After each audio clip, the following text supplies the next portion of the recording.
ഇസ്രയേലും പാലസ്തീനും തമ്മിലുള്ള യുദ്ധത്തോടുള്ള ബന്ധത്തിൽ പലർക്കും പല ചോദ്യങ്ങളും പല ആഗ്രഹങ്ങളും ഉണ്ട്, പലർക്കും ഭീതിയുണ്ട്. ഇത് കർത്താവിനോടുള്ള വരവിനോടുള്ള ബന്ധത്തിൽ കർത്താവ് പറഞ്ഞല്ലോ, യുദ്ധങ്ങളെയും യുദ്ധസുഖങ്ങളെയും കുറിച്ച് കേൾക്കും.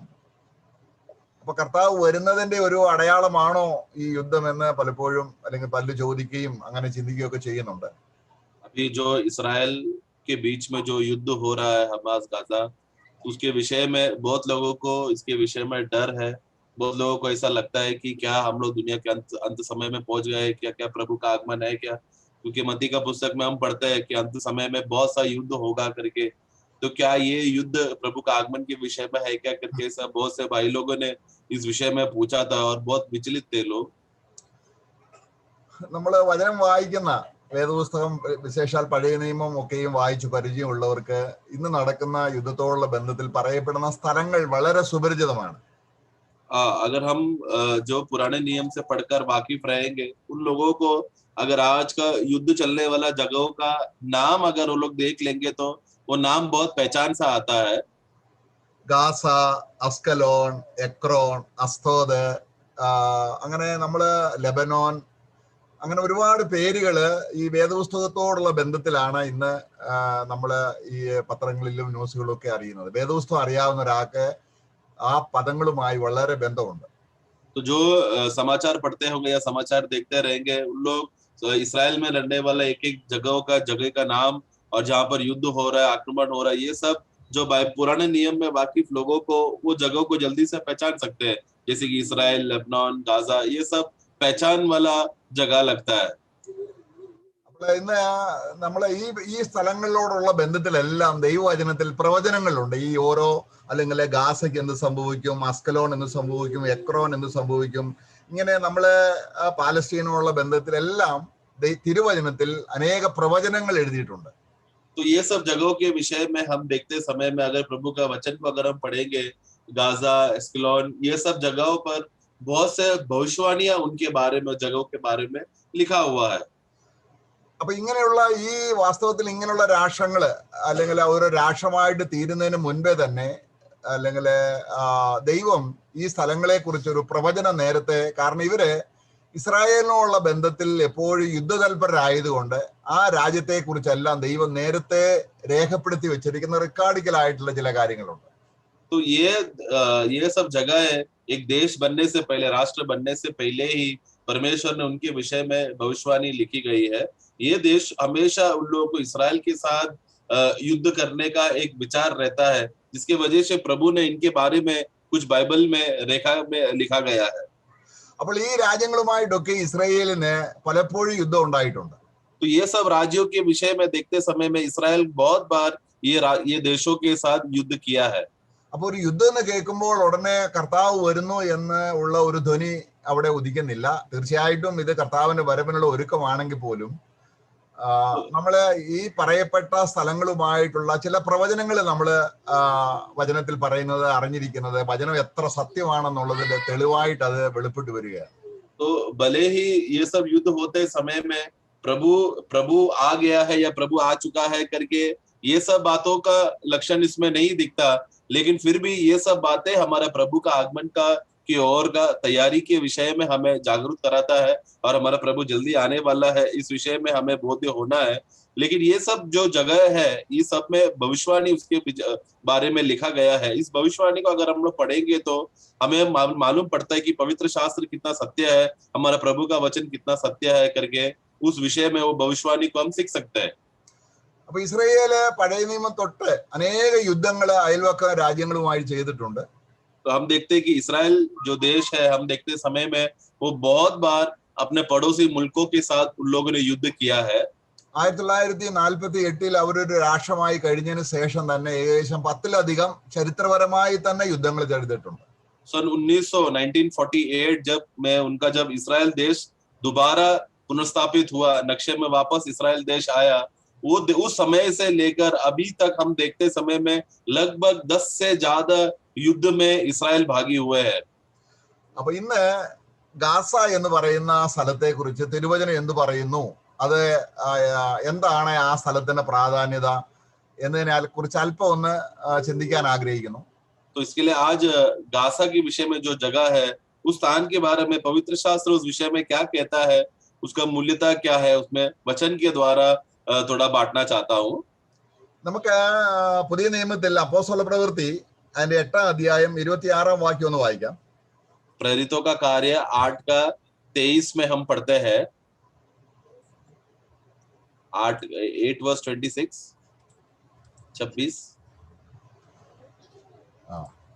അവിടെ വായിക്കുന്നത് ഫിലിപ്പോസിനോട് കർത്താവിന്റെ ദൂതൻ പറയുന്ന ഒരു കാര്യമാണ്. फिलिपोस को जो स्वर्गदूत जो बात करता है उसके विषय में हम देखते हैं. അവിടെ ജെറുസലേമിൽ നിന്ന് ഗാസയ്ക്ക് പോകുന്ന ആ ഡെസേർട്ടിലേക്ക് പോകാനാണ് അവിടെ കർത്താവിന്റെ ആത്മാവ് പറയുന്നത്. तो वहां पर जो स्वर्गदूत है वो यरूशलेम से उसको अजह यानी कि जो गाजा है अजह को जाने के विषय में कहने के विषय में कहता है. നമുക്ക് അതിന്റെ മാപ്പൊന്നും എടുക്കാൻ പറ്റുമോ? കാരണം മെഡിറ്ററേനിയൻ കടലിന്റെ അടുത്ത്, അതായത് സീനായി പെനിസുല എന്ന് പറയുന്നതിന്റെ ബോർഡറിലായിട്ടുള്ള ഒരു സ്ഥലമാണ് ഗാസ. अगर नक्शे में अगर हम देखेंगे तो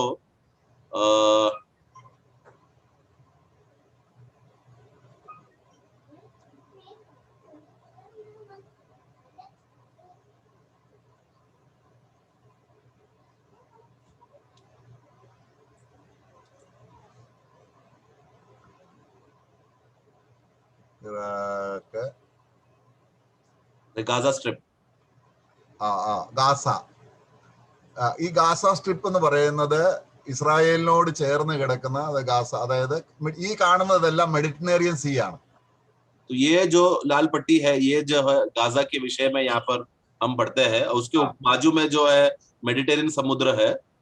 അപ്പൊ ഇവിടെ നമ്മൾ അസ്കലോൺ, അവിടെയാണ് നമ്മുടെ മലയാളി സഹോദരി കഴിഞ്ഞ ദിവസം കൊല്ലപ്പെട്ടത്. അസ്കലോൺ കണ്ടില്ലേ? ഇതിന് മുകളിൽ ഗാസയ്ക്ക് അപ്പുറത്ത് അസ്കലോൺ. ഓക്കെ, ഗാസ മാത്രം എടുത്താൽ മതി എന്നാ. ओके, अब इसी के आसपास में अभी बीच में एक वहां पर एक बॉम्ब फूटकर एक मलयाली स्त्री वहां पर मर गई थी. അപ്പൊ ഈ നമ്മൾ ഈ ഗാസയെ കുറിച്ച് നമ്മൾ ചിന്തിക്കുകയാണെങ്കിൽ ഏകദേശം ഈ ഗാസ എന്താണ് ഈ ഗാസ? तो गाजा करके बोलते समय में इसको हम क्या समझते हैं? അപ്പൊ നമുക്ക് ഈ ഗാസയെ കുറിച്ച് തിരുവചനത്തിൽ ഒരുപാട് സ്ഥലത്ത് രേഖപ്പെടുത്തിയിട്ടുണ്ട്. तो गाजा करके ये जो जगह है, ये जो शहर है, इसके बारे में बाइबल में बहुत से जगहों पर इसके बारे में वर्णन किया है. അപ്പൊ ഇത് ഇസ്രായേൽ അല്ല. तो ये इस्राएल नहीं है. ഇസ്രായേലിനോട് ചേർന്ന് കിടക്കുന്ന, അതായത് സീനായി പെൻസുല എന്ന് പറയുന്ന വലിയ ഡെസേർട്ടിനോട്, അതാണ് കർത്താവിന്റെ ദൂതൻ ഫിലിപ്പോസിനോട് പറയുകയാണ്, നീ യെരുസലേമിൽ നിന്ന് ഗാസയ്ക്കുള്ള നിർജ്ജന വഴി അല്ലെങ്കിൽ ആ മരുഭൂമിയിലേക്ക് നടക്കുക. तो यहाँ पर जब अगर हम ये वाक्य को जब हम पढ़ते समय में यहाँ पर देखो यरूशलेम के अजाज जो जगह है जो जंगल की ओर है, यानी कि वो मरुभूमि में का एक जगह को बताया है.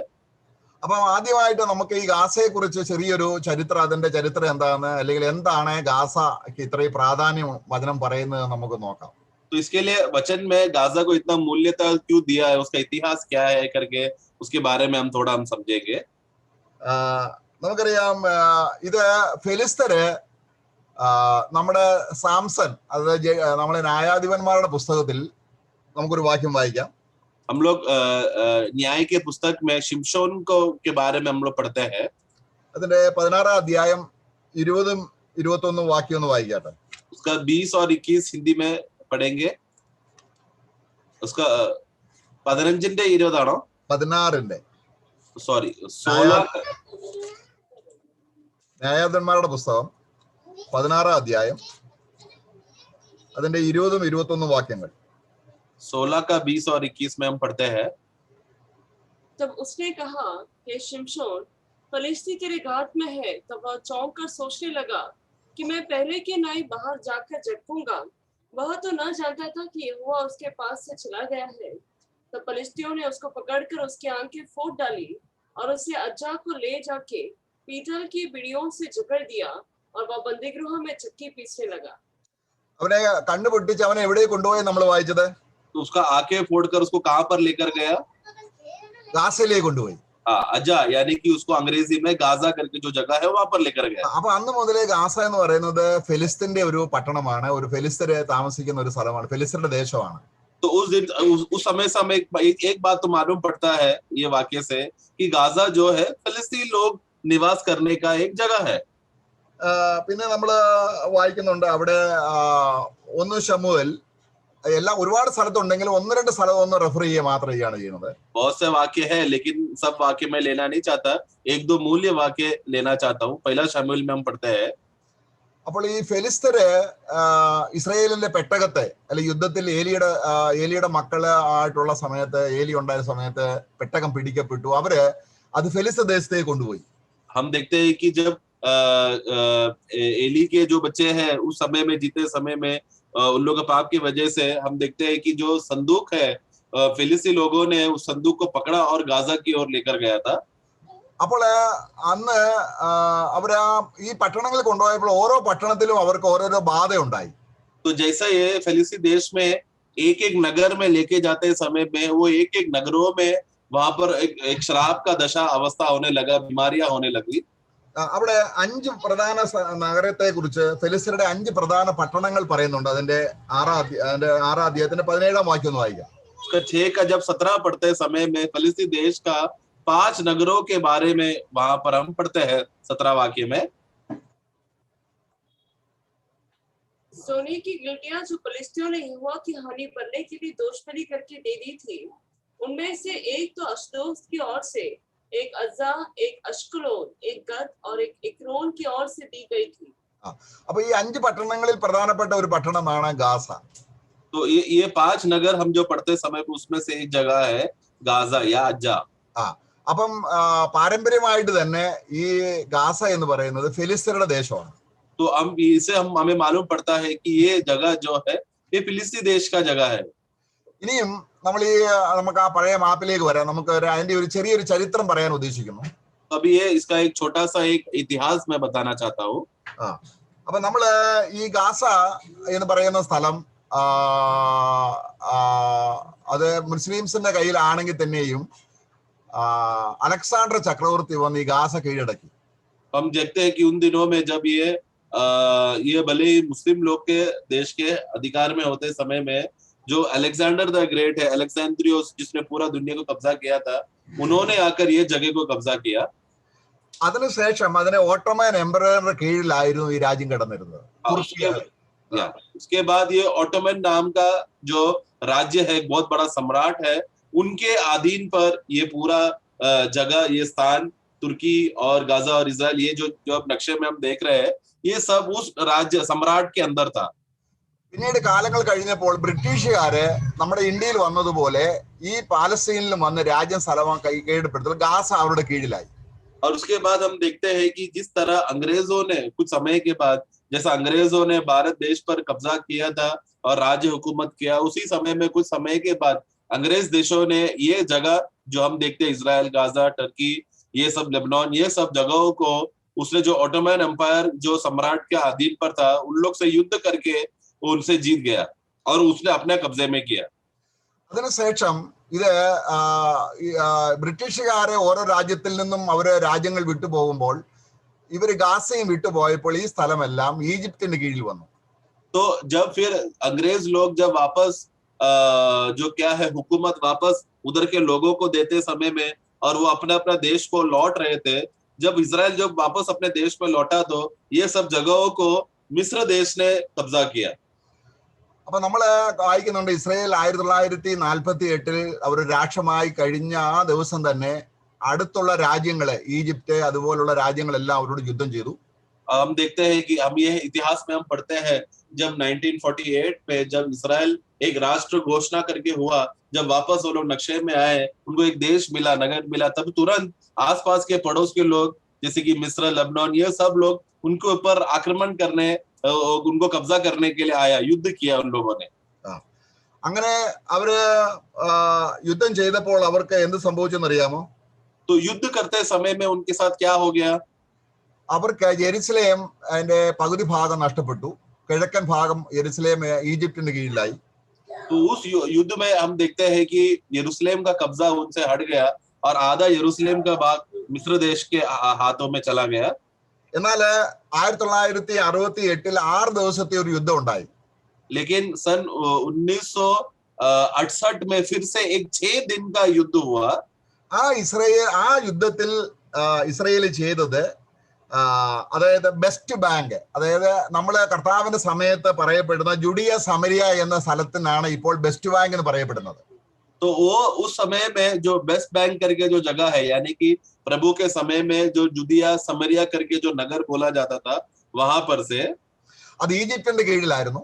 वो मिस्र देश के अधीन पर था. അവരത് ഇസ്രയേൽ അത് കീഴടക്കി, ബെസ്റ്റ് ബാങ്ക് കീഴടക്കി. तो इसराइल ने वो जगह को अपने कब्जे में डाल दिया. പിന്നീട് സിറിയയുടെ കീഴിൽ ഉണ്ടായിരുന്ന, അതായത് യെരുസലേമിന് മുകളിൽ സിറിയയുടെ കീഴിൽ ഉണ്ടായിരുന്ന ഗോലാൻ ഹൈറ്റ്സ് എന്ന് പറയുന്ന ഒരു സ്ഥലമുണ്ട്, അതും അവർ കീഴടക്കി. और फिर सीरिया के नगर देश के वहां पर भी उन लोगों ने एक जगह को उन लोगों ने कब्जा किया, ഗോലാൻ ഹൈറ്റ്സ്, गोलान हाइट्स करके. ആ സ്ഥലം കീഴടക്കി. वो जगह को भी कब्जा किया. എന്നിട്ട് നമ്മൾ ഈ പറയുന്ന നേരത്തെ ബ്രിട്ടീഷുകാരുടെ കയ്യിലിരുന്ന ഈജിപ്തിന്റെ കയ്യിൽ ആയിപ്പോയ ഗാസയെ അവർ പിടിച്ചെടുത്തു. और उसी समय में अभी हम जो पढ़ रहे थे, जो गाजा है, उसको भी उन लोग ने कब्जा किया. ഇപ്പം ബെസ്റ്റ് ബാങ്ക് തന്നെയല്ല, യെരുസലേമിന്റെ ഇപ്പോൾ അവരുടെ കീഴിലുള്ള യെരുസലേം അവർ പിടിച്ചെടുത്തത് ഈ 6 ദിവസത്തെ യുദ്ധത്തിലാണ്. और फिर हम देखते हैं कि अभी जो यरूशलेम का जो दशा है, वो भी उन लोग उस समय में युद्ध करके यरूशलेम को वो लोग ने पूरा कब्जा कर दिया था. അപ്പോൾ ഈ 6 ദിവസത്തെ 1968 6 ദിവസത്തെ യുദ്ധത്തില് യോർദാന്റെ ഭാഗമായ ഈ ബെസ്റ്റ് ബാങ്ക്, സിറിയയുടെ ഭാഗമായ ഗോലാൻ ഹൈറ്റ്സ്, ഈജിപ്തിന്റെ ഭാഗമായിരുന്ന ഈ ഗാസ, യെരുശലേം, ഇതെല്ലാം യഹൂദന്മാരെ പിടിച്ചെടുത്തു.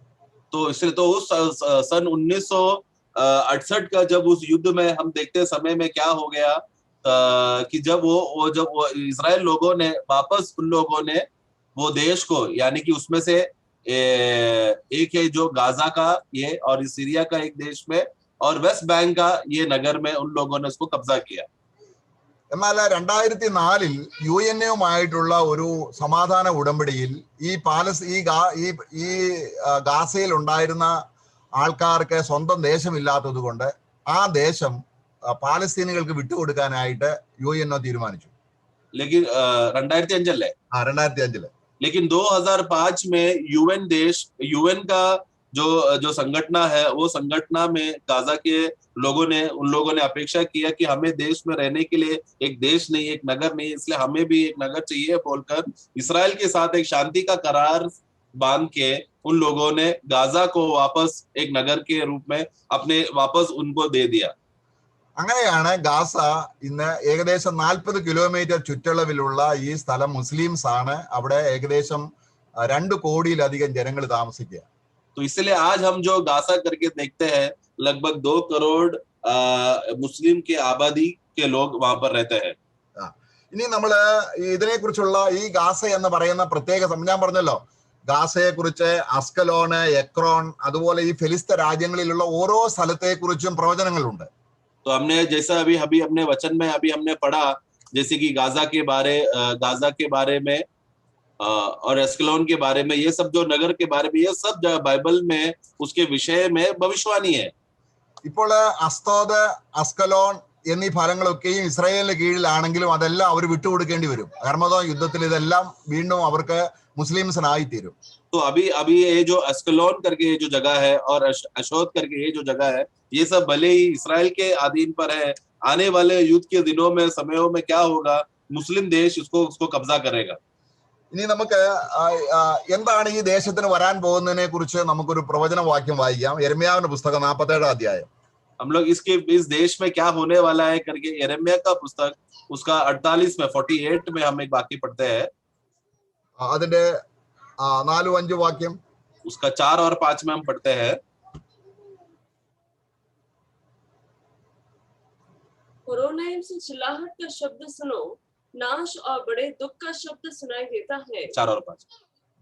मोआब का सत्यानाश हो रहा है, उसके नन्हे बच्चों की चिल्लाहट सुन पड़ी, क्योंकि लुहीत की चढ़ाई में लोग लगातार रोते हुए चढ़ेंगे, और होरेनाम की उतार में नाश की चिल्लाहट का संकट हुआ है. ഓക്കെ, ഫെലിസ്തരെ ഒക്കെയും നശിപ്പിപ്പാനും സോരിലും, എന്താണ് ഈ സോരും സീദോനും, എന്താണ്, ഏത് ദേശത്തെ കുറിച്ചാണ് പറയുന്നത്?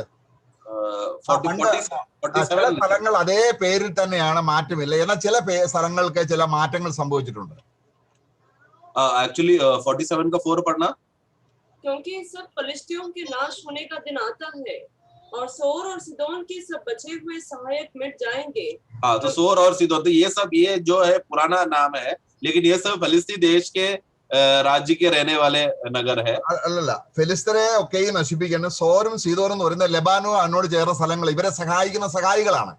सॉरी, यानी कि ये सोर, ये जो सब है, ये आज का लेबनान के बारे में है, जो फिलिस्ती देश को मदद करने के लिए सहायक के रूप में वो लोग आएंगे. അപ്പോൾ ഇവരെന്ത് ചെയ്യും? तो ये लोग सब क्या करेंगे? ഇനിയും വരാൻ പോകുന്ന ഹെർമദോൻ യുദ്ധത്തില് ഇവരെ യഹൂദന്മാരെ അടിമകളായി പിടിക്കും. നമുക്ക് ആമോസിന്റെ പുസ്തകം 1-ാം അധ്യായം 6-ാം വാക്യം. ഇനി നമ്മൾ സംഭവിക്കാൻ പോകുന്ന ചില പ്രവചനങ്ങളാണ് പറയാൻ പോകുന്നത്. तो अभी होने वाला कुछ घटनाएं हैं, उस घटना के भविष्यवाणी के बारे में हम पढ़ेंगे. ये सब देश, ये लोग सब मिलकर इस्राएल को अर्मगदोन के युद्ध के समय में, जो महाउपद्रव का क्लेश के समय में खास रूप में वो लोग ये इस्राएल देश को लोग कब्जा करेंगे. आमोस 1-ാം അധ്യായത്തിന്റെ 6-ാം വാക്യം. आमोस 1:6 में हम पढ़ते हैं, यहोवा यो कहता है, अज्जा के 3 क्या वरन 4 अपराधों के कारण मैं उसका दंड न छोड़ूंगा, क्योंकि वे सब लोगों को बंधुआ करके ले गए कि उन्हें एदोम के वश में कर दे. ഇവിടെ നോക്കുക, ഇവിടെ ഏതോ എന്ന് പറയുന്നത് ആരാന്നറിയാമോ? यहाँ पर एदोम के वश में करूंगा. वो एदोम कौन है? ഇപ്പോഴത്തെ പുതിയ സ്ഥലമായ സൗദി അറേബ്യയാണ് ഇവിടെ നമ്മൾ ഏതോം എന്ന് വായിക്കുന്നത്. यहाँ पर जो आज का जो नया जो सऊदी अरेबिया बन चुका है, उसके बारे में कहा है. അപ്പോൾ ഇവരെ ഗാസക്കാർ എന്ത് ചെയ്യും? तो गाजा के लोग ये क्या करेंगे? അവിടെ ഇസ്രായേൽ മക്കളെ ബദ്ധന്മാരായി കൊണ്ടുപോകയാൽ, तो वहां पर हम देखते हैं कि इस्राएल के लोगों बच्चों को बंदीगृह में वो लोग पकड़ेंगे, उनको दासत्व में, गुलामी में रखेंगे, ഞാൻ അവരെ ശിക്ഷിക്കും. और मैं उनको दंड दूंगा. 7-ാം വാക്യത്തിൽ വായിക്കുന്നുണ്ടല്ലേ? और वाक्य 7 में हम पढ़ते हैं, ഞാൻ ഗസയുടെ മതിലിന്റെ അകത്ത് തന്നെ തീ അയക്കും. 7 पढ़ेंगे, इसलिए मैं अज्जा के शहरपनाह में आग लगाऊंगा. बस. അത് ഇപ്പോൾ നടക്കുന്ന യുദ്ധത്തെ കുറിച്ചല്ല. तो ये जो वाक्य है अभी जो युद्ध हो रहा है उसके बारे में नहीं है. ഈ പ്രവചനം എടുത്ത് ഇപ്പോൾ ഇത് പ്രവചനം നിവൃത്തിയാകുന്നു എന്ന് ദേവദാസന്മാർ പഠിപ്പിക്കുന്നുണ്ട്. लेकिन अभी से बहुत से अन्य प्रभु के दास लोग हैं जो ये सब वाक्य लेकर बोल रहे हैं, देखो देखो अभी ये गाजा में इतना युद्ध हो रहा है, वो अभी हो रहा है, उनके नगरों में आग लग रहा है, वो ये सब वाक्य लेकर वो लोग बोल रहे हैं. എന്നാൽ ഒരു യഹൂദനെ പോലും ബന്ദികളായി അവർ കൊണ്ടുപോയിട്ടില്ല. लेकिन अभी तक देखो ना, वो लोग ने अभी तक एक भी यहूदियों को पकड़कर बंदीगृह में डालकर बंधुआ में लेकर नहीं गए अभी तक. അതുകൊണ്ടാണ് വചനം അതിന്റെ കൃത്യതയോടെ നമ്മൾ, സഭ ഇവിടുന്ന് എടുത്തുകൊള്ളപ്പെട്ടതിന് ശേഷം ഇസ്രായേലിനുള്ള ബന്ധത്തിൽ ദൈവം ഇടപെട്ട് ജാതികൾ, ഇസ്രായേലിന് ചുറ്റുമുള്ള ജാതികളിന്മേൽ ദൈവം അധികാരം കൊടുക്കും. കാരണം ഇവർ മാനസാന്തരപ്പെടാൻ വേണ്ടി അന്നേരം ചില യഹൂദന്മാരെ ബന്ദികളാക്കി ഈ പാലസ്തീനിലേക്കും അല്ലെങ്കിൽ ഗസായിലേക്കും ഒക്കെ കൊണ്ടുപോകും. तो या इसके लिए हम यहाँ पर हमें वास्तव में वचन जो जितना स्पष्ट रीति से, सही रीति से कहता है, वो अर्थ को हमें समझना है, और उसका भविष्यवाणी किस अर्थ में लिखा है वो बातों को हमें समझना है, स्पष्ट रीति से समझना. कुछ भी हमें भविष्यवाणी के बारे में हम लोग नहीं बोलना. तो ये सब क्या कब होने वाला है? जब कलीसिया उठा लिए जाते समय में, उठा लिए जाने के बाद जो महाक्लेश के समय में परमेश्वर सारे इस्राएली देश, जो बचे हुए नगर के इस्राएली लोगों को, यहूदी लोगों को मन फिराने के लिए आसपास के पड़ोसी मुल्क उन पर कब्जा करेगा, और उसमें से कुछ लोगों को वो लोग बंधुआ में लेकर जाएंगे. അപ്പോൾ ആമോസിന്റെ പുസ്തകത്തിൽ പറയുന്ന യഹൂദനെ ബന്ദികളാക്കി ഗസയിലേക്ക് കൊണ്ടുപോകുന്ന കാലം വരുന്നത് സഭ പോയി കഴിഞ്ഞിട്ട് ഹെർമദോൻ ബാറിലാണ്. അതായത് നമുക്ക് അതിന്റെ നിവൃത്തിയാണ് വെളിപ്പാട് പുസ്തകം.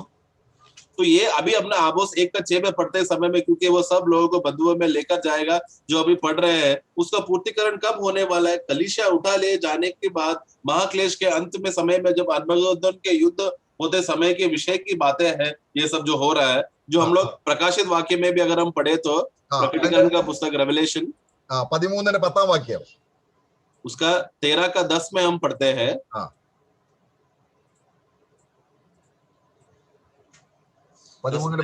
അവിടെ അടിമയായി കൊണ്ടുപോകുന്നവൻ അടിമയായി തീരും എന്ന് പറഞ്ഞാൽ ഗാസാക്കാരെ യഹൂദനെ അടിമയായി കൊണ്ടുപോകുന്നതുകൊണ്ട് ഈ ഗാസാക്കാരെ തന്നെ കർത്താവ് എന്ത് ചെയ്യും? അടിമയാക്കും എന്ന് പറയുക. तो जिसको कैद में पकड़ना है, वो पढ़ना है, वो कैद में पड़ेगा. यानी कि गाजा देश ने, जो इस्राएल देश को जब उन लोग ने बंधुआ में पकड़ा और वो लोग कैद में किया, वही गाजा देश बाद में कैद हो जाएगा। വാളാൽ കൊല്ലപ്പെടുന്നവരെ അവരെ തന്നെ വാളുകൊണ്ട് കൊല്ലും.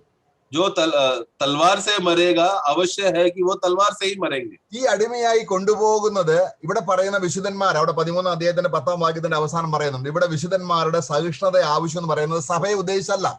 तो यहाँ पर ये जो है ये पवित्र लोगों के विषय में धीरज धरो करके उसका 10 में हम लोग पढ़ते समय में पवित्र लोगों को धीरज के विषय में, ये पवित्र लोग कलीसिया के बारे में नहीं है, ये പിന്നെ ആരെ കുറിച്ചാണ്?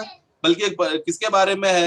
യഹൂദനെ കുറിച്ചാണ്, यहूदियों के बारे में, इसराइल के बारे में है। അപ്പൊ ആമോസി പറയുന്ന ആ പ്രവചനം നിവൃത്തിയാകുന്നത് വെളിപ്പാട് പുസ്തകം 13-ാം അധ്യായത്തിലാണ്.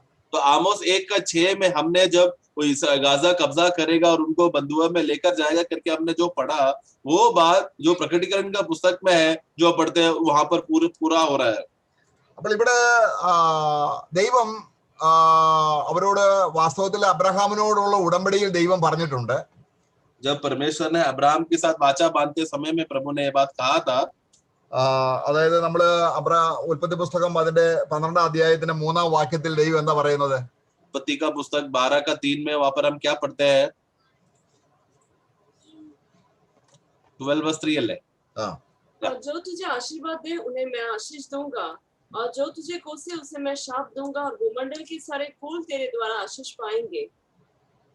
അപ്പൊ അബ്രഹാമിനുള്ള ദൈവത്തിന്റെ ഈ അബ്രഹാമിന്റെ സന്തതിയെ അല്ലെങ്കിൽ അബ്രഹാമിന്റെ കുലത്തെ അല്ലെങ്കിൽ ഇസ്രായേലിനെ അനുഗ്രഹിക്കുന്നവരെ ഞാൻ അനുഗ്രഹിക്കും, ശപിക്കുന്നവരെ ഞാൻ ശപിക്കും. तो जब परमेश्वर जब अब्राहम के साथ वाचा बांधते समय में कहता है कि जो कोई तुझे आशीष करेगा मैं उसको आशीष दूंगा, जो तुझे श्राप देगा उसको मैं श्राप दूंगा. അപ്പോൾ ഇവിടെ നമ്മൾ വായിക്കുന്നുണ്ട്, ഈ ഗാസയ്ക്കും ഇപ്പോൾ ഇസ്രായേലിനോട് യുദ്ധം ചെയ്യുന്നവർക്കും എല്ലാം വരാൻ പോകുന്ന നാശം, അതായത് ധർമ്മദോ യുദ്ധത്തിന്റെ വാറിന് അവസാനത്തിലാണ് ദൈവം അവർ ഇടപെടാൻ പോകുന്നത്. तो अभी जो इसराइल देश के चारों तरफ जो शत्रु लोग उनके ऊपर घेरे बैठे हैं, और गाजा, लेबनान, जो मिस्र है, ये सब देश जब इसराइल के खिलाफ जो आज कार्य कर रहे हैं, ये और जो बड़े आपत्ति से वो लोग कार्य करेंगे, उसका अंत होते समय में हम क्या देखते हैं? जब अरमगदोन के आखिरी युद्ध में पहुंचते समय में, आखिरी दिनों में जब प्रभु कलीसिया के साथ उतर के आते समय में, तब प्रभु इसराइल के ऊपर किया हुआ सभी बातों का बदला वो आखिरी दिनों में इसराइल के शत्रु के साथ लेगा. അവിടെ നമുക്കൊരു വാക്യം കൂടെ വായിക്കാം. एक और वाक्य उसके आधार पर पढ़ेंगे. കർത്താവ് ഈ ദേശം എല്ലാം പിടിച്ച് വീണ്ടും യഹൂദന്മാർക്ക് കൊടുക്കും.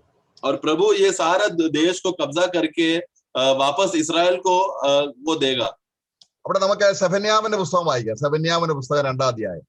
जफन्या का पुस्तक उसका 2रा अध्याय. ഇവിടെ അസ്കലോൻ ഉണ്ട്, അസ്തോദ് ഉണ്ട്, ആ പട്ടണങ്ങളെ കുറിച്ചൊക്കെ എഴുതിയ പേര് പറയുന്നുണ്ട്. तो यहाँ पर उसका वाक्य 4 में हम पढ़ते समय में गाजा, अस्कलोन और अशोद करके जो हमने मैप में देखा था, ये नगर है. ആ 2-ാം അധ്യായത്തിന്റെ 4-ാം വാക്യം വായിക്കുമ്പോൾ ഗസ നിർജ്ജനമാവും. उसका 2:4 में हम पढ़ते समय में जो अज्जा है वो निर्जन हो जाएगा. അസ്കലോൻ ശൂന്യമായി തീരും. और अश्कलोन जो है उजड़ जाएगा. പിന്നീട് ഈ അസ്തോദിനെ അവർ മധ്യാഹ്നത്തിൽ തന്നെ നീക്കിക്കളയും. और अशदोश को क्या करेंगे? निवासी दिन दुपारी उनको निकाल दिया जाएंगे. പിന്നെ എക്രോൺ, നമ്മൾ നേരത്തെ 5 ഫെലിസ്ത്യ പട്ടണങ്ങൾക്ക് ശമൂവേലിന്റെ പുസ്തകത്തിൽ നമ്മൾ വായിച്ചില്ലേ? ആ ദേശമെല്ലാം ഡിസൊല്യൂഷൻ ആയി തീരുന്ന കർത്താവ് നശിപ്പിച്ചു കളയും. और फिर हमने पहला शमूएल में जब फिलिस्ती देश का 5 नगरों के बारे में हमने पढ़ा था, वो सब नगरे हम देखते कि उखड़ जाएंगे. എന്നിട്ട് അതിന്റെ 5-ാം വാക്യത്തിൽ വായിക്കുന്നുണ്ടോ? और फिर 5वां वाक्य में हम पढ़ते हैं, സമുദ്രതീരവാസികളായ ക്രേത്ത ജാതികൾക്ക്, എന്നിട്ട് ഫെലിസ്ത്യ ദേശമായ കനാൻ, യഹോവയുടെ വചനം നിങ്ങൾക്ക് വിരോധമായിരിക്കുന്നു. तो वहां पर हम देख, हे फिलिस्तीय देश के यहोवा का वचन तेरा विरोध है. അടുത്ത വാക്യം 6-ാം വാക്യം വായിക്കുകയാണ്. और फिर वाक्य 6 में हम पढ़ते हैं, ഇത് യഹൂദന് കീഴ്പ്പെട്ടു വരും.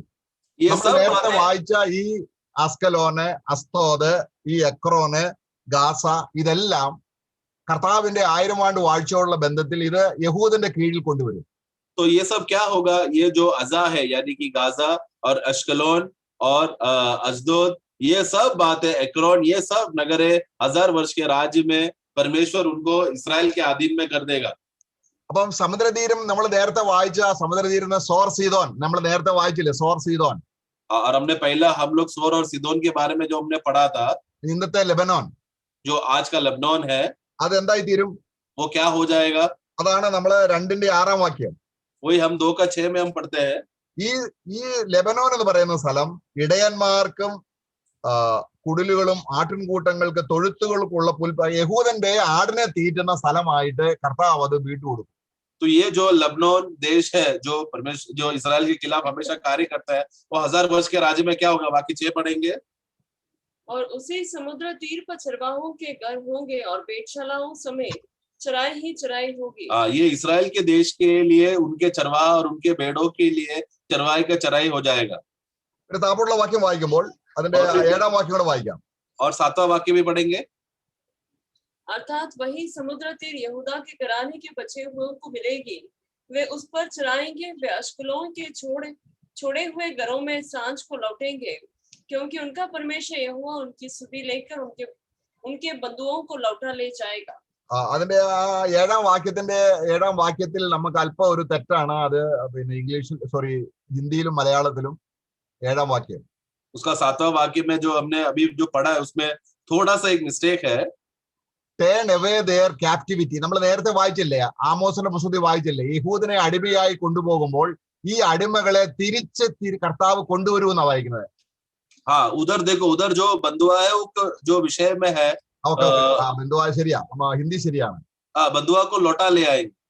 മലയാളത്തിൽ സ്ഥിതി മാറ്റുമെന്നേ ഉള്ളൂ. കാരണം അവിടെ ശരിക്കും ഈ നമ്മൾ ആമോസിന്റെ പുസ്തകത്തിൽ വായിച്ച ആ അടിമയായി കൊണ്ടുപോയവരെ അടിമകളായി അവർ കർത്താവ് തിരിച്ചു കൊണ്ടുവരും.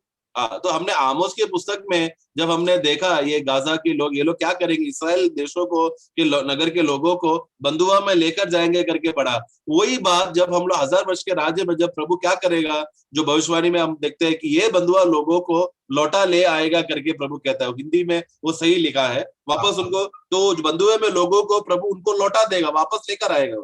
എന്നിട്ട് ആ ദേശമൊക്കെ ഇസ്രായേലിലെ ആടിനെ തീറ്റാനുള്ള പുൽമേടുകളായിട്ടൊക്കെയും കിടക്കും. അസ്കലോൻ, അവിടെ നമ്മൾ 7-ാം വാക്യത്തിൽ വായിക്കുകയാണ്, അസ്കലോൻ വീടുകളിൽ അവർ വൈകുന്നേരത്ത് കിടന്നുറങ്ങും.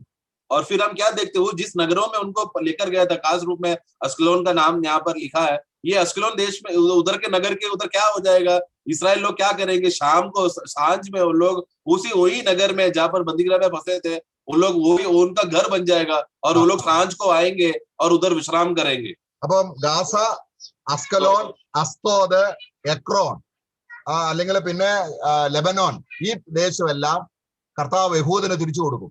तो इसके लिए हम लोग जो वाक्य 4 में हम देखते हैं कि जो गाजा है, जो अजा और अस्कलोन और अशोद और एक्रोन और लेबनोन, ये सब देश प्रभु क्या करेगा, इस्राएल देश को के ऊपर इस्राएल उसके ऊपर अधिकार देगा और वो लोग इस्राएल उनके ऊपर अधिकार करेंगे. इस्राएल का देश बन जाएगा वो.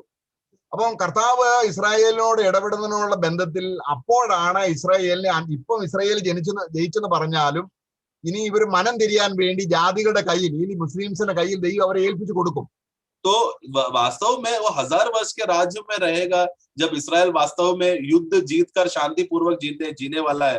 आज वो भले ही थोड़ा युद्ध जीत लिया है बोलकर वो लोग खुशी मनाएंगे, लेकिन क्या होगा, महाक्लेश के समय में ये लोग फिर से बंदीगृह में वो लोग चले जाएंगे, बंधुआ में चले जाएंगे. मन फिराने के लिए प्रभु ये सब उनके साथ करेगा.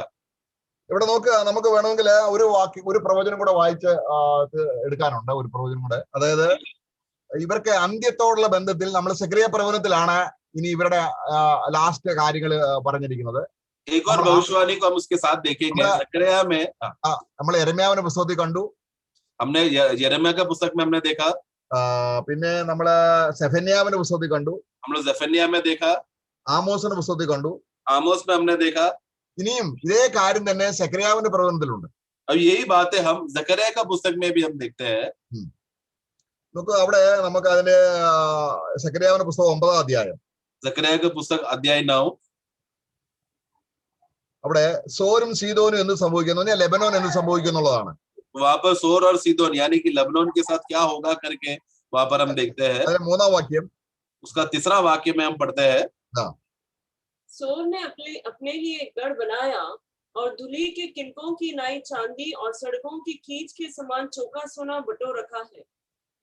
അപ്പൊ ദൈവം ലെബനോനോട് ചെയ്യാൻ പോകുന്ന കാര്യങ്ങൾ കാണുമ്പോൾ ഈ അസ്കലോനും ഗസയൊക്കെയും പേടിക്കും. तो जब परमेश्वर जब ये सूर देश पर यानी कि लेबनान देश पर जब परमेश्वर अपना न्याय लाएगा, ये न्याय को देखकर हम देखते हैं कि अश्कलोन, गाजा और एक्रोन ये सब नगरे डर जाएंगे। അതിന്റെ 5-ാം വാക്യം बाकी 5 पढ़ेंगे। यह देखकर अश्कलोन डरेगा, अजा को दुख होगा और एक्रोन भी डरेगा, क्योंकि उसकी आशा टूटेगी और अजा में फिर राजा न रहेगा और अश्कलोन फिर बसी न रहेगी। ഇതിന്റെ ഉണ്ടോ അവിടെ ഈ പട്ടണങ്ങളെല്ലാം ദൈവം ന്യായം വിധിക്കുന്നതാണ്. मतलब ये सब नगरों को प्रभु परमेश्वर क्या कर रहा है, उनके ऊपर न्याय लाएगा। കാരണം ഇസ്രായേലിനെതിരെ നിൽക്കുന്ന പേരെടുത്ത് പറയുന്ന രീതിയിലുള്ള ഈ മുസ്ലിം രാജ്യങ്ങളെ എല്ലാം കർത്താവ് ന്യായം വിധിക്കും. यानी कि ये जो मुस्लिम देश है जो इसराइल के चारों तरफ घेरे हुए हैं, जो इसराइल को अपना दुश्मन मानते हैं, इन लोगों के ऊपर प्रभु सब विजय प्राप्त कर कर उनको नाश करेगा। 9-ന്റെ 6-ാം വാക്യം 9 का 6 में हम पढ़ते हैं, അവിടെ എന്താ അസ്തോദ് എന്ന് പറയുന്നത്? ഇപ്പൊ അസ്തോദ് ഇസ്രായേലിന്റെ കയ്യിലാണെങ്കിലും അത് അവര് മുസ്ലിംസ് പിടിച്ചടക്കും. तो वहां पर अशोद करके के बारे में जो लिखा गया है वो भले आज इसराइल के अधीन में है, लेकिन बहुत जल्दी आगे चलकर भविष्य में मुस्लिम देश उसको कब्जा करेगा। അവിടെ ഒരു ബാസ്റ്റേഡ് എന്ന് പറഞ്ഞാൽ ഒരു ജാരസന്തതി വന്ന് പാർക്കും, അല്ലെങ്കിൽ മുസ്ലിം അല്ലാത്തൊരു സന്തതി വന്ന് പാർക്കും അവിടെ. 6 का शुरुआत पढ़ना। और अशदोद में अनजाने लोग बसेंगे। हाँ, वहां पर अनजान लोग यानी कि जो अशदोद देश के लोग नहीं है, ऐसे लोग आकर वो देश में आकर निवास करेंगे। യഹൂദനെ കുറിച്ചല്ല, യഹൂദൻ അവിടെ രാജാവായിട്ട് വാഴും. तो यहूदियों के बारे में नहीं है, यहूदी तो उस देश का राजा रहेगा। ഈ പട്ടണമൊക്കെ യഹൂദന്റെ ആടിനെ തീറ്റുന്ന തൊഴുത്താക്കി തീർക്കും കർത്താവ്. हाँ, यानी कि क्या ये जो सब जो नगरे है, ये सब नगरों को प्रभु अपने इसराइली देश के लोगों के लिए जो चरवाह लोगों का यानी भेड़ों के लिए घास चलाने का चराई का भूमि बन जाएगा। അങ്ങനെ അതിന്റെ 6-ാം വാക്യത്തിൽ വായിക്കുക, അങ്ങനെ ഫെലിസ്തരുടെ ഗർവ് ഞാൻ ഇല്ലാതാക്കാം. ഈ പട്ടണങ്ങളെല്ലാം കീഴടക്കി കഴിഞ്ഞിട്ട് ഫെലിസ്തന്റെ ഗർവ് ഇല്ലാതാക്കി.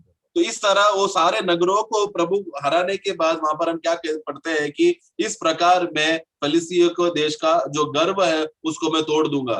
ഒരു 7-ാം വാക്യം വളരെ നമുക്കത് മനസ്സിലാക്കാൻ അല്പം പ്രയാസമാണ്. उसका 7वां वाक्य थोड़ा हमें समझने के लिए थोड़ा कठिन है। കാരണം അവന്റെ വായിലുള്ള പല്ലിനിടയിലുള്ള വെറുപ്പ്, കാരണം യഹൂദന്മാരോടുള്ള അബോമിനേഷൻ, യഹൂദന്മാരെ ഇന്ന് ഈ ഫെലിസ്തർ വെറുക്കുകയാണ്. उसका 5-7 पढ़ेंगे। मैं उसके मुंह में से अहेर की लहू और घिनौनी वस्तुएं निकाल दूंगा। बस എന്ന് പറഞ്ഞാൽ ആ ഭാഗം പിന്നെയും പറയാം വായിന്ന്. അതായത് നമ്മളിപ്പോ ഒരു ആഹാരം കഴിക്കാൻ നേരം നമുക്ക് ഇഷ്ടമില്ലാത്ത ആഹാരം നമ്മുടെ വായിക്ക് വെറുപ്പാണ്. अभी उदाहरण के रूप में अभी हमें जो बातें पसंद नहीं है, जो एकदम घृणित लगता है, वो हमारे मुंह में खाना हमारे मुंह में आ गया तो क्या करते हैं, जो पसंद नहीं है हम उसको घृणित करते हैं, हम उसको फेंक देते हैं, हटा देते हैं। ഇതുപോലാണ് ഇന്ന് ഫെലിസ്തർക്ക് യഹൂദന്മാരോടുള്ളത്. उसी तरह आज जो फिलिस्ती लोग हैं इसराइल देश को देखते समय में एकदम घृणित वस्तु के समान इसराइल को वो लोग देखते हैं। ദൈവം അവരെ സന്ദർശിച്ചിട്ട് ഇസ്രായേലിലുള്ള ഈ വെറുപ്പ് മാറ്റിയിട്ട് ഒരു നല്ല രുചിയുള്ള ആഹാരം എങ്ങനെ ഇഷ്ടപ്പെടുന്നോ അതുപോലെ യഹൂദനെ ഇഷ്ടപ്പെടുത്തുമാറാക്കും. तो फिर जब आखिरी समय में फिर क्या करेगा प्रभु अपना अधिकार स्थापना करने के बाद ये जो नगरे फलिस्ती के ये नगरे है जो इसराइल को देखकर घृणित करते हैं, ये लोग इसराइल को देखकर इसराइल को चाहने के लिए पसंद करने वाला, प्रेम करने वाला, जैसे एक मुंह में जब अच्छा खाना डालेगा तो पसंद आता है, इस तरह रुचि करने वाला एक नगर बना देगा। എല്ലാവരും അല്ല, ഒരു റെമനന്റ് 7-ാം വാക്യത്തിലുണ്ട്, ഒരു റെമനന്റ് ഈ ഗസയിൽ ദൈവം ശേഷിപ്പിക്കും. तो ये सब लोगों को के विषय में नहीं है, उस गाजा देश में अजा देश में जब वो वाक्य 7 में पढ़ते समय में कुछ लोग जो बाकी बच गए रहेंगे उन लोगों को प्रभु ऐसा करेगा। എന്നിട്ട് അവിടെ ഈ ശേഷിക്കുന്ന അല്ലെങ്കിൽ കർത്താവിനെ സ്വീകരിക്കുന്ന ഈ പാലസ്തീൻകാരെ യഹൂദന്റെ ഗവർണർ എന്ന് പറഞ്ഞാൽ ഒരു യഹൂദന്റെ കീഴെ ഒരു ഗവർണറെ പോലെ അവനെ വാഴിക്കും. और फिर हम देखते हैं कि ये जो फलस्तीन देश के जो बचे हुए लोग में से जितने भी लोगों ने प्रभु को स्वीकारा रहेगा, प्रभु पर विश्वास करेगा, वो लोग उन लोगों को प्रभु प्रतिफल क्या देगा, वहां पर जब इसराइल वहां पर राजा रहते समय में ये फलिस्ती लोग जो प्रभु को प्रेम कर सेवा करने वालों को इसराइल के अधीन रखकर और उनको फलिस्ती लोगों को अधिकार देगा। ആ 7-8 ഒന്ന് വായിച്ച് എന്തുമാത്രം ദൈവത്തെ സ്തുതിക്കണം. 7-8 വാക്യങ്ങൾ ഒന്നുകൂടെ വായിച്ചാട്ടെ. 7 और 8 पढ़ेंगे, वो वाक्य पढ़कर कितना हमें प्रभु को धन्यवाद देना है। 7 और 8 पढ़ेंगे। मैं उसके मुंह में से अहेर का लहू और घिनौनी वस्तुएं निकाल दूंगा, तब उनमें से जो बचा रहेगा वह हमारे परमेश्वर का जन होगा और यहूदा में अधिपति सा होगा और एक्रोन के लोग यबूसियों के समान बनेंगे। तब मैं उस सेना के कारण जो पास से होकर जाएगी और फिर लौट आएगी अपने भवन के आसपास छावनी किए रहूंगा और कोई सताने वाला फिर सॉरी उनके पास से होकर न जाएगा, क्योंकि मैं ये बातें अब भी देखता हूँ. നോക്ക, ഇന്ന് കർത്താവ് അവന്റെ കണ്ണുകൊണ്ട് യഹൂദനോട് ഇവർ ചെയ്തുകൊണ്ടിരിക്കുന്ന കാര്യങ്ങൾ കാണുകയാണ്. देखो प्रभु अभी इस्राएल के ऊपर जो भी हो रहा है बातों को प्रभु अपना आंखों से देख रहा है. അപ്പോൾ അതിൽ ഒരു റെമനന്റ്, അല്ലെങ്കിൽ ഇന്ന് ഇസ്രായേലിനെ പീഡിപ്പിക്കുന്നതിൽ ഒരു റെമനന്റ്, ഒരു ചെറിയൊരു ശേഷിപ്പ് കർത്താവിനെ സേവിക്കുന്ന, അല്ലെങ്കിൽ യഹൂദനെ കീഴ്പ്പെട്ട് യഹൂദനെ സ്നേഹിക്കുന്ന ഒരു ജനമാക്കി തീർക്കും. तो उसमें से उस दिन जब बचे हुए लोग, यानी कि क्या आज जो इस्राएल को सताने वाले ये जो फलस्तीन के ये नगरे हैं उनके ऊपर प्रभु न्याय करके खत्म करने के बाद उसमें से जो लोग बच गया वो लोग को प्रभु क्या करेगा, वो लोग वो लोग को आधीन बनाएगा, वो लोग परमेश्वर के जन बन जाएंगे और यहूदियों का अधिपति बन जाएंगे. അപ്പൊ നമ്മളിപ്പോ ഇന്ന് ഈ ഫെലിസ്തീന്റെ പട്ടണങ്ങളായ അസ്കലോൺ, ഗാസ, അസ്തോദ്, ഈ സ്ഥലങ്ങളെ കുറിച്ചൊക്കെ ഉള്ള പ്രവചനങ്ങൾ നമ്മൾ പഠിക്കുകയായിരുന്നു. ഇതെല്ലാം വചനത്തിൽ എഴുതിയിരിക്കുന്നത് അതുപോലെ നിറവേറും. तो अभी तक हम लोग ये जो गाजा है, अस्कलोन, अशोद, ये सब जगहों का जो उनके विषय में जो भविष्यवाणी लिखा है उनके बारे में हम पढ़ रहे थे, जो एक दिन पूरा होने वाला है. ഇതെല്ലാം ഈ അതേ സ്ഥലത്തിന്റെ അതുപോലെ ആ പേര് നിലനിർത്തിക്കൊണ്ട് ഇന്നും അത് ആ പേരുകൾ തന്നെ ഉണ്ട്. तो देखो आज जो विचार प्रभु के वचन में जो नाम लिखा गया है वही नाम देखो आज भी वैसे ही हम नक्शे में हम देखते हैं. ചില സ്ഥലങ്ങൾക്ക് മാത്രം ഒരു മോഡേൺ നെയിം വന്നിട്ടുണ്ട്. कुछ जगहों का है जिसको एक आज का एक भविष्य नाम उनको दिया गया, एक नया नाम दिया गया, आधुनिक नाम दिया है. നമ്മൾ നേരത്തെ ചിന്തിച്ചതുപോലെ ടയർ സീതോൻ എന്നൊക്കെ പറയുന്നതിന് അത് ലെബനോന്റെ ഭാഗങ്ങളാണ്. तो वो जो सोर का देश करके बोलते समय में वो लेबनान देश के विषय में है. പിന്നെ ഏദോം എന്ന് പറയുന്നത് സൗദി അറേബ്യയാണ്. और एदोम करके जो बोला है वो सऊदी अरेबिया है. അപ്പൊ ഇങ്ങനെയുള്ള രാഷ്ട്രങ്ങൾ രൂപപ്പെടുന്നതിന് മുമ്പേ തന്നെ കർത്താവ് ഈ കാര്യങ്ങളെ കുറിച്ചുള്ള പ്രവചനങ്ങൾ നേരത്തെ നമ്മുടെ വേദപുസ്തകത്തിൽ എഴുതി വെച്ചിരിക്കുകയാണ്. तो ये सब बातों जो आगे जो चलने वाली बातें हैं, होने वाला है, ये सब बातें पहले से ही प्रभु ने अपना वचन में भविष्यवाणी के रूप में लिखा हुआ है. അപ്പൊ നമ്മള് ഒരു വിധത്തിലും നമ്മുടെ മനസ്സിൽ പോലും ഇസ്രായേലിനോട് തെറ്റ് വരുന്ന രീതിയിൽ ആദർശപരമായി ഫെലിസ്തീനോട് തെറ്റ് ചെയ്യുന്നു, ഫെലിസ്തീനെ കൊല്ലുന്നു എന്നൊന്നും നമ്മൾ പറയാൻ പാടില്ല. നമ്മൾ ഇസ്രായേലിന്റെ സമാധാനത്തിന് വേണ്ടി പ്രാർത്ഥിക്കണം. तो इसके लिए हमारे जो सबसे बड़ा जिम्मेदारी है जो हमें करना है, एक नया जन्म पाया विश्वासी के विषय में, जब हम लोग न्यूज देखते समय में ऐसा सब समाचार सुनते समय में कभी भी इसराइल के खिलाफ नहीं जाना. ऐसा नहीं सोचना देखो इसराइल कितना क्रूर है, कठोर है, ये लोग क्यों बच्चों को मार रहे, ऐसा कर रहे हैं, वैसा कर रहे हैं, इतना बड़ा बॉम्ब क्यों डाला, ऐसा क्यों किया करके, ये सब बातों कभी हम लोग अपने मन में ना सोचे. बल्कि हमारा एक ही उद्देश्य है, एक विश्वासी का जिम्मेदारी एक ही है कि इसराइल का शांति के लिए वो प्रार्थना करे. അപ്പോൾ എങ്ങനെയാണ് ഗാസയെ കുറിച്ചുള്ള ഒരു ചെറു ചിത്രം നമുക്ക് കിട്ടിയിട്ടുണ്ട്. നമ്മൾ നേരത്തെ ചിന്തിച്ചതുപോലെ ഗാസ ഫെലിസ്തീന്റെ പട്ടണമാണ്. പക്ഷെങ്കിൽ 6 ദിവസത്തെ യുദ്ധത്തിൽ അത് ഇസ്രായേൽ പിടിച്ചെടുത്തു. വെസ്റ്റ് ബാങ്ക്, ഗോലാൻ ഹൈറ്റ്സ്, അതുപോലെ ജെറുസലേം, അപ്പോൾ തന്നെ ഗാസ, ഇതെല്ലാം യഹൂദന്മാരെ യുദ്ധം ചെയ്ത് പിടിച്ചെടുത്തതാണ്. तो हमने जैसा अभी हमने गाजा के बारे में अभी हमने जो पढ़ा था, जो हम देखते हैं कि 6 दिन का वो युद्ध के समय में वहां पर हम देखते हैं कि ये गाजा को, यरूशलेम को और वेस्ट बैंक को, ये सब वो 6 दिन के युद्ध में इस्राएली लोगों ने वापस और नगर को कब्जा करके अपना भाग बनाया था. 2005 UN-യുടെ നിർദ്ദേശപ്രകാരം ഇസ്രായേല് ഗാസ മുസ്ലിംസിന് അല്ലെങ്കിൽ പാലസ്തീന് വിട്ടുകൊടുത്തു. लेकिन हम देखते हैं कि 2005 का जो शांति करार में जब यूएनओ संगठन आकर मुठभेड़ करते समय में एक शांति का करार वो लोग ने बांधा और गाजा को वापस फिलिस्तीन देश को दिया. അപ്പം സഭ ഇത് സഭയോടുള്ള ബന്ധത്തിലുള്ള കാര്യങ്ങളൊന്നും അല്ല ഈ പറയുന്നത്. अभी तक बातें बताया हुआ बातें इसमें कलीसिया के साथ का कुछ भी रिश्ता नहीं है इसमें, यानी कि ये सब भविष्यवाणी इस्राएल के साथ का जुड़े हुए की बातें हैं. പക്ഷെ നമ്മുടെ നാട്ടും പ്രദേശത്തുള്ള സ്ഥലങ്ങളെക്കാൾ എല്ലാം നമുക്ക് ഈ സ്ഥലം പരിചയങ്ങളാണ്. लेकिन एक बात आपने गौर किया होगा, जो बाइबल पढ़ने वाले लोगों को ये बात समझ में आएगा, यानी कि क्या, जो हमारे गांव का देश, हमारा गांव के नगर के जगह के बारे में जितना हमको नहीं मालूम, उतना हम लोग बाइबल में एक जगहों का नाम से हमारा ज्यादा पहचान और ज्यादा लगाव रहेगा. അപ്പം കാരണം നമ്മള് ബൈബിളിൽ പറയുന്ന ചരിത്രപരമായ കാര്യങ്ങൾ ഇത്ര എക്സാക്റ്റ് ആയിട്ടുള്ള ഒരു ഗ്രന്ഥം, കാരണം ചരിത്രത്തിന് അതീതമായിട്ടാണ് വേദപുസ്തകം രേഖപ്പെടുത്തിയിരിക്കുന്നത്, ചരിത്രത്തിൽ രേഖപ്പെടുത്തിയിരിക്കുന്നത്. क्योंकि पवित्र शास्त्र का खासियत जब हम पढ़ते समय में, समझते समय में, हम देखते समय में, बाइबल में एक एक जगहों को देखते समय में जो आज हमारे लिए एक इतिहास है, लेकिन ये इतिहास कितना असली है, कितना सच्चा है, जो हम लोग बाइबल पढ़ते ही हमें उसके साथ एक अच्छा रिश्ता वो सब जगहों के साथ हमारा बन जाता है. ഇനി നമുക്ക് ഇതിന്റെ ലാസ്റ്റ് ഒരു വാക്യം കൂടെ വായിച്ചിട്ട് അവസാനിപ്പിക്കുകയാണ്. ദൈവം കനാൻ ദേശം ഇസ്രായേലിന് കൊടുക്കുന്നതിനുള്ള ബന്ധത്തിൽ ഉൽപ്പത്തി പുസ്തകത്തിൽ തന്നെ ഇതിന്റെ പേര് വന്നിട്ടുണ്ട്. हम लोग प्रभु जब वापस उनको नगर जब लौटाते समय में एक भविष्यवाणी जब प्रभु ने वाचा बांधते समय में कनान देश को जब मैं लौटाऊंगा करके जब प्रभु कहते समय में ये जगहों का नाम वहां पर हम पढ़ते हैं. അതിന്റെ 10-ാം വാക്യത്തിന്റെ 19-ാം വാക്യം ഒന്ന് വായിക്കാം. 10 का 19 में हम पढ़ते हैं. और कनानियों का सिवाना सिदोन से लेकर गरार के मार्ग से होकर अज्जा तक, और फिर सदोम और अमोरा और अदमा और सबोयिम के मार्ग से होकर लाशा तक हुआ. അപ്പം യഹൂദന് ദൈവം കനാൻ ദേശം കൊടുക്കുമ്പോൾ ഈ ഗാസ അതിനകത്ത് പെട്ടിട്ടില്ല, അത് അതിർദേശമാണ്, കാരണം അതിന്റെ ബോർഡറിലുള്ള സ്ഥലമാണ്. तो जब यहूदी लोगों को जब प्रभु ये देश देते समय में तब गाजा उसमें था नहीं, क्योंकि वो बॉर्डर में था, वो आखिरी जगह कोने में था, इसलिए वो यरूशलेम इस्राएल को नहीं था वो. എന്നാൽ കർത്താവിന്റെ രാജ്യഭരണത്തിൽ ഇസ്രായേൽ രാജ്യം കൊടുക്കുമ്പോൾ ഈ സ്ഥലങ്ങളൊക്കെയും ആടുകളെ തീറ്റുന്ന പുൽമേടുകളായിട്ട് ഇസ്രായേലിന് കിട്ടും. लेकिन जब प्रभु अपना 1000 वर्ष का राज्य स्थापना करते समय में वो धार्मिकता का राज्य जब स्थापना होगा, उस समय में इस्राएल का जो आज का जो शत्रु है वो सब लोगों का देश इस्राएल के लोगों के जो भेड़ को चराई के लिए इस्तेमाल किया जाएगा. ഇസ്രായേലിനുള്ള ചരിത്രത്തിൽ ഈ കാര്യങ്ങളൊക്കെ ഇത്രയും സത്യമാണെങ്കിൽ സഭയോടുള്ള ബന്ധത്തിൽ കർത്താവിന്റെ വചനങ്ങൾ എത്ര കൃത്യമാണ്. നമ്മൾ അതൊക്കെ വായിച്ച് എന്തുമാത്രം സന്തോഷിക്കണം. Amen. अगर हम लोग ये पुराने नियम में अगर ये सब बातों को पढ़ते समय में, और इतिहास इस बात का गवाह है, ये सब बातों को अगर हम देखकर इस्राएल के बारे में अगर ये सब इतना सच्चा है, तो प्रभु अपना कलीसिया के विषय में जो बाइबल में लिखा हुआ बातें हैं वो कितना सच्चा रहेगा, और उसको पढ़ के हमें कितना आनंद मनाना चाहिए. ഒരു ചെറിയൊരു ചരിത്രം കിട്ടിയെന്ന് ഞാൻ ചിന്തിക്കുന്നു.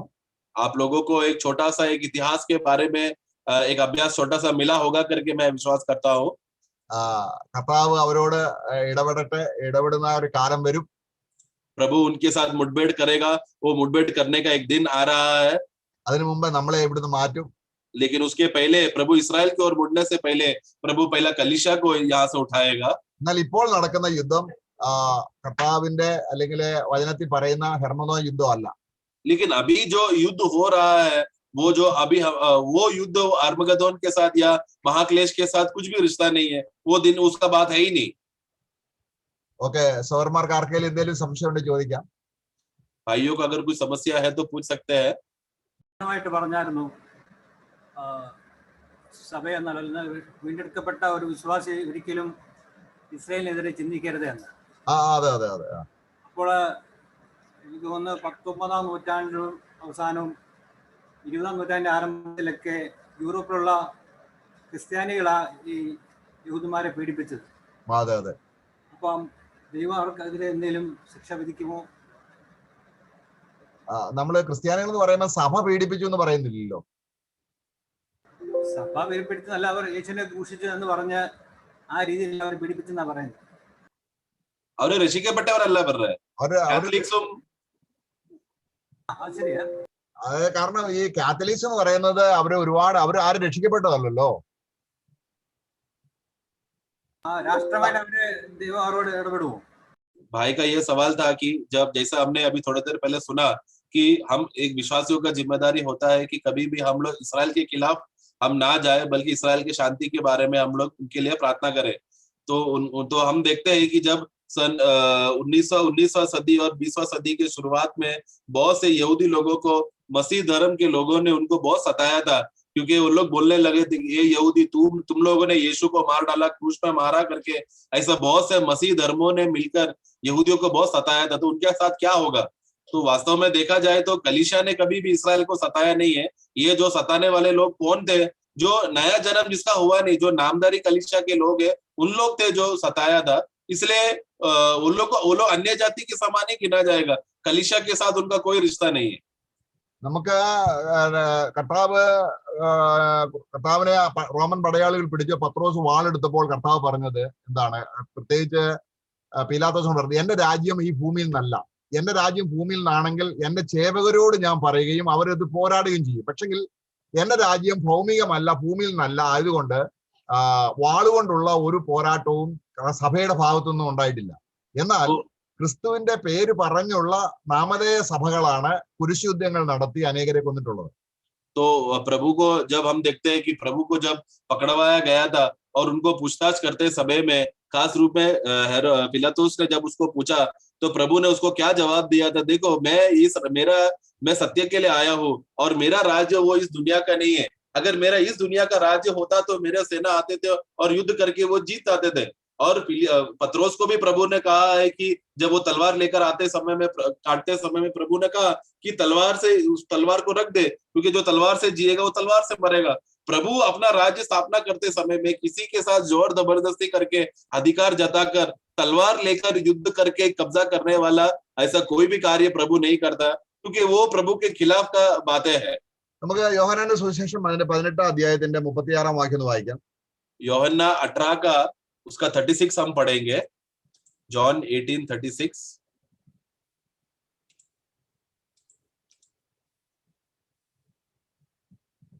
എന്റെ രാജ്യം ഐഹികമല്ല, എന്റെ രാജ്യം ഐഹികമായിരുന്നുവെങ്കിൽ എന്നെ യഹൂദന്മാരുടെ കയ്യിൽ ഏൽപ്പിക്കാതെ വേണം എന്റെ സേവകർ അവരോട് പോരാടുമായിരുന്നു. എന്നാൽ എന്റെ രാജ്യം ഐഹികമല്ല എന്ന് പറഞ്ഞാൽ ഈ ലോകത്തിലല്ല. पढ़ेंगे 36। यीशु ने उत्तर दिया कि मेरा राज्य इस जगत का नहीं। यदि मेरा राज्य इस जगत का होता तो मेरे सेवक लड़ते कि मैं यहूदियों के हाथ सौंपा न जाता, परंतु अब मेरा राज्य यहाँ का नहीं। അപ്പം ഈ ജഡരക്തങ്ങളിലുള്ള വാള്, യുദ്ധം, ഈ കാര്യങ്ങളൊന്നും സഭയോടുള്ള ബന്ധത്തിൽ ഇല്ല. കാരണം സഭ ഒരിക്കലും അത് ചെയ്യത്തില്ല. तो मांस और लहू के ऊपर अधिकार जताने के लिए तलवार लेकर युद्ध करके ये आक्रमण करके ये सब बातें जो है प्रभु अपना कलीसिया को विषय में वो बात बोला नहीं है, उनके लिए है ही नहीं। അപ്പോൾ ചരിത്രത്തിൽ ഒരുപാട് കുരിശുയുദ്ധങ്ങൾ, പോപ്പാണ് ഒരുപാട് കുരിശുയുദ്ധങ്ങൾക്ക് ഓർഡർ കൊടുത്തത് വാളെടുത്ത് അനേകരെ കൊല്ലാനായിട്ട്. लेकिन अगर अब संसार के इतिहास में अगर हम पढ़ते समय में देखते समय में जो मसीह धर्मों ने जो कार्य किया है वो मसीह धर्म का उस समय का पोप ने था जो अधिकार दिया था मसीह धर्मों को कि तुम लोग तलवार उठाओ और यहूदियों को तुम लोग मारो करके, क्योंकि उन लोग ने यीशु के साथ ऐसा किया है बोलकर। ये संसार के लोग हैं, जो संसारिक लोग हैं, जिनका नया जन्म हुआ नहीं, उद्धार हुआ नहीं, जो मसीह धर्म, मसीह का नाम लेकर क्रिश्चियन से करके बोलते हैं लेकिन नया जन्म का अवस्था नहीं है, ऐसे लोग थे जो इन लोगों ने कार्य किया, इसराइल के ऊपर विरोध किया। कलीसिया का जो प्रभु का सच्चा कलीसिया है, नया जन्म हुआ के लोगों के साथ ये कुछ भी उसके साथ लेना देना नहीं। उन लोगों कुछ भी, किसी ने भी यहूदियों को सताया नहीं था। കർത്താവ് പറഞ്ഞത് നിങ്ങൾക്ക് ഒരു പട്ടണത്തിൽ ഉപദ്രവമുണ്ടായ അടുത്ത പട്ടണത്തിൽ ഓടിപ്പോവുകയും. प्रभु के ने क्या कहा मत्ती का पुस्तक में कि यदि तुमको एक नगर में अगर कुछ भी हुआ तो वो नगर छोड़ो और दूसरा नगर में भाग जाओ। Praise the Lord. Praise the Lord.